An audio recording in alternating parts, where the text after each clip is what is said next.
দেখো এরা বৃষ্টিতে এসে খাবারের জন্য এসছে। ওরা আমাকে অনেকক্ষণ থেকে অপেক্ষা করছিল। আজ যেহেতু বৃষ্টির দিন, খাবার রেডি করতে গিয়ে দেরি হয় যেমন রোজে। চলো বাচ্চাদের খেতে দিয়ে দিই। সবচেয়ে খারাপ লাগে যখন ওই বৃষ্টিতে ওরা এসে জলের মধ্যে দাঁড়িয়ে থাকে। এখন আমার সত্যি কথা বলতে নিজস্ব ঘর বলে কিছু নেই। এখন আমাকে আবার তৈরি করতে হবে নতুন করে। আসল এতদিন পর আমাদের নিজস্ব জায়গাটা ভাগাভাগি হয়ে যায়, যেখানে আমার হয়তো ফাঁকা জায়গাটাই পড়েছে।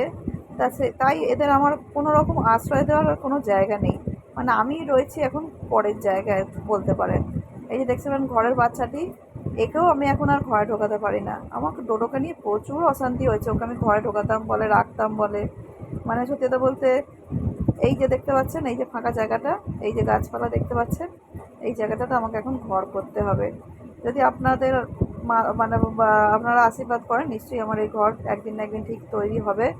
তবে আমার ঘর তৈরি হলো, আমি এমনই একটা জায়গা করব যেখানে এই সব বাচ্চাগুলো এসে অত্যন্ত খেতে পারে, আশ্রয় পেতে পারে, সেই ব্যবস্থা আমি করবই। এই যে দেখতে পাচ্ছেন, ওরা কত সুন্দর দাঁড়িয়ে আছে। একজন দুজন তো আবার ঘরেই ঢুকে আছে, যেহেতু ঘরের বাচ্চাটাকে দিচ্ছি। এখন এই ঘরের বাচ্চাটাকেও আমি ঘরে রাখতে পারি না বৃষ্টির জন্যে। ও তখন ওই পাশের বাড়িতে এক জায়গায় একটা গরুর গোয়াল আছে, সেখানে এই বৃষ্টির টাইমটাতে শুয়ে থাকে। আর এমনি সময় আসে। এই যে ছেলেকে বলেছি খেতে দিয়ে দিই, আমার শরীরটা একটু খুব একটা ভালো নেই। ওই যে দেখতে পাচ্ছেন, ওদের খেতে দিচ্ছে। খেতে দিলে ওরা খেয়ে দিয়ে মোটামুটি এখান থেকে চলে যায়। ওরা থাকে না অবশ্য, কিন্তু তার আগে ওই সময়টুকু এখানে ওরা কিন্তু এখানে এসে হয় কোনো শেডের তলায় বা কোথাও। এখানে আমাদের শেড সেরকম নেই।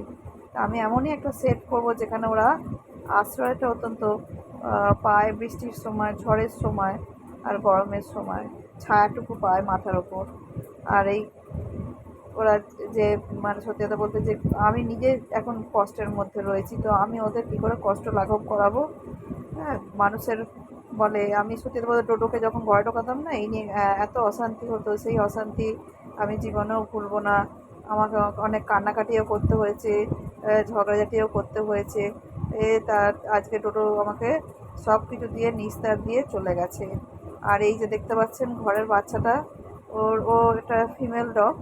ওকে ওই খেতে দিয়ে দিই, ও খেয়ে দিয়ে এই বৃষ্টির সময় আর এখানে থাকে না। কারণ ও জানে যে আর এখানে থাকার কোনো জায়গা নেই।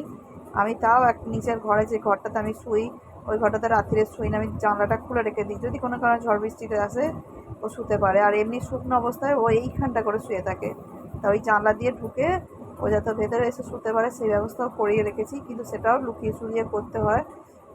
কারণ নইলে ওই যে বললাম, অশান্তি বিশাল হয়। সেই অশান্তি সত্যিই আমার বিশাল ভয় লাগে। এই চলুন, বাচ্চারা খেয়ে নিয়েছে, এবার ওরা কিন্তু যে যার চলে যাবে। খাওয়া দাওয়া হয়ে গেছে যেহেতু, ওরা খেয়ে এমনি সন্ধ্যা থেকে এসে, বিকাল থেকে, ঠিক সন্ধ্যা না, বিকাল থেকে এসে এখানে অপেক্ষা করে বসে থাকে। চলুন, সবাই ভালো থাকবেন।